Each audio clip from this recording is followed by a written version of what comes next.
Hi, this is Mike from Mike's Unboxing Reviews and How To, and on today's video we're taking a look at the Fifine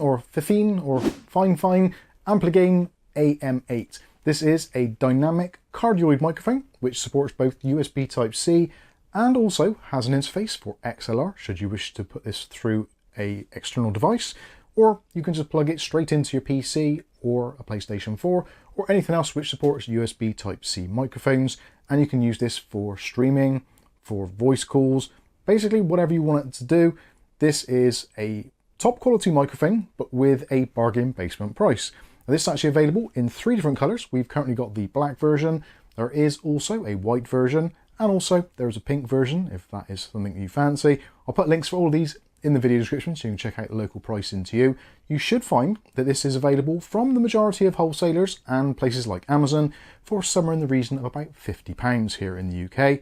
Obviously European and US prices will differ very slightly, but it should be around about that magical £50, $50 mark. So do check it out in the links below. So today's video, we're going to take a look at the microphone itself. Obviously we will be using the microphone. I am recording this into OBS. Now for those of you that are wondering, I've got no filters on whatsoever, both myself and OBS. So everything you will be hearing is raw and direct and will be my opinions. I haven't been asked to say anything or to make any special recommendations. So this is just going to be my thoughts on the product. You'll get to hear it in its raw format, and obviously if there is any changes, you'll see those in the video. It'll be down here somewhere or up here, wherever it is, and I'll notify you of any changes. Now, if I make any changes in gain or anything like that, again, those will be notified. But for all intents and purposes, this is completely raw, straight through USB Type-C, directly into OBS as an audio source.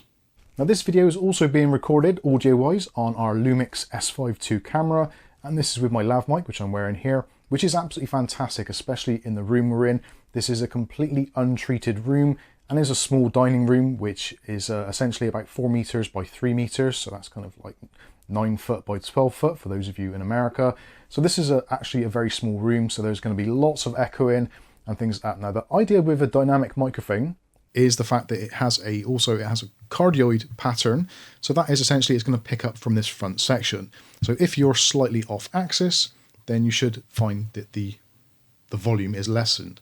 And also it should also reject anything which is either in front, behind, or to the side. So whatever is right on top of the microphone, ideally, which is around about somewhere between 6 to 12 inches away from your mouth, should pick up your audio and try to reject other things. Now it's not going to be absolutely perfect for that, which is the beauty of things like OBS. So you can go in and you can set up things like noise gates, suppression, noise cancelling, all those types of things should you want to. Again, I haven't done any of that. This is the pure sound coming straight out of the microphone directly into OBS.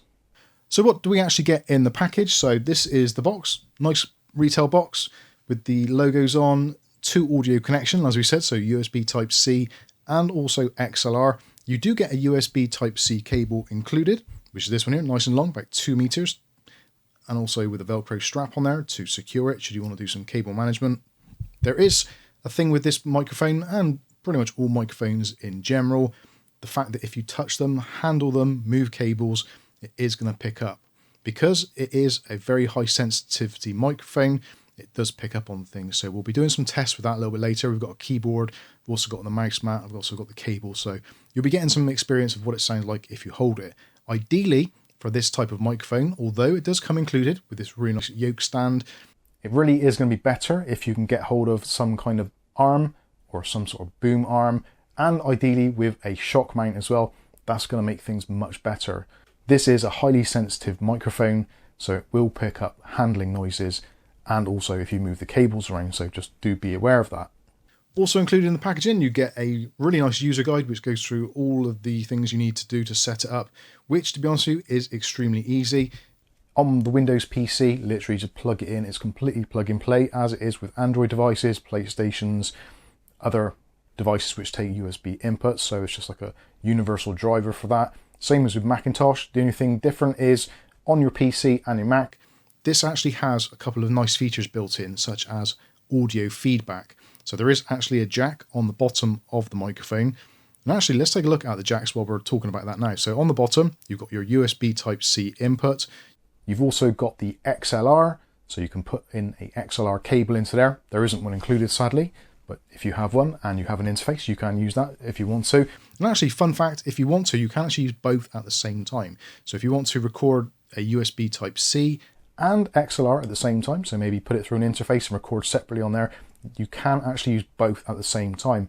And actually the difference between the two, from what I've seen from other reviews, is absolutely negligible. Now obviously with an XLR device you can do other things such as noise gates and all that kind of stuff, and you will have slightly higher gain, so it may seem louder, but the actual audio quality, the tonal quality, will be very similar.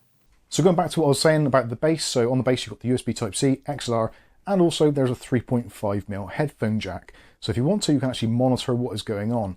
There are actually controls on the microphone body itself, so we'll take a look at those. So the top one is the microphone one, which kind of makes sense because the microphone is at the top, so you can adjust that to get your gain levels absolutely right.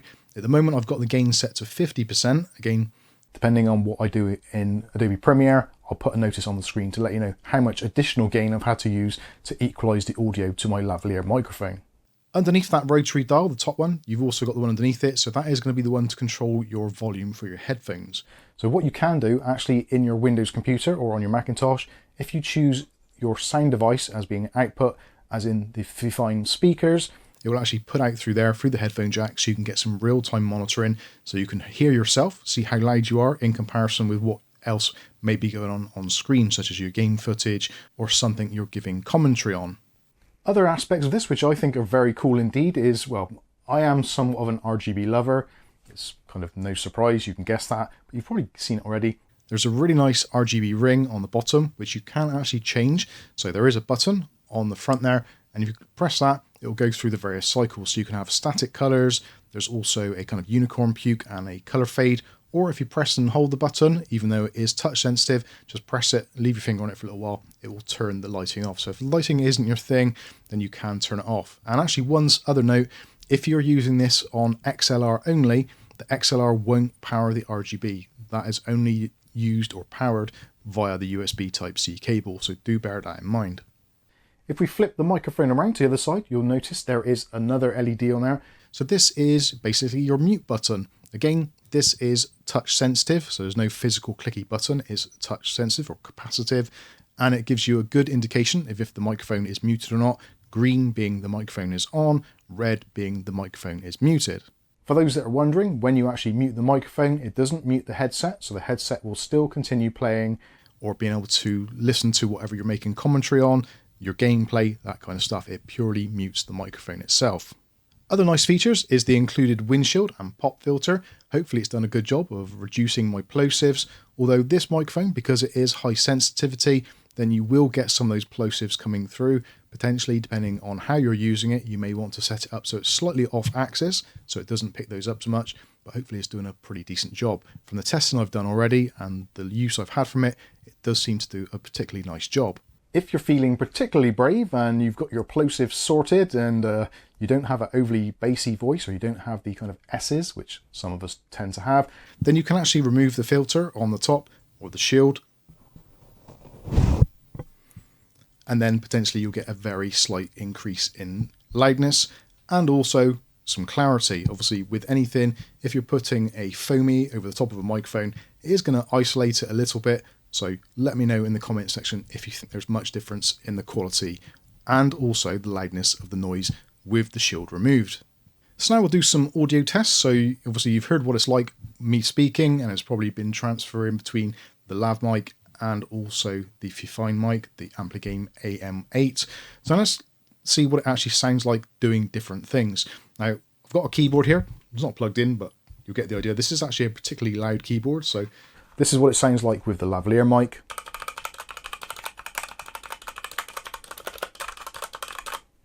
And now you'll hear what it sounds like through the Ampligame AM8.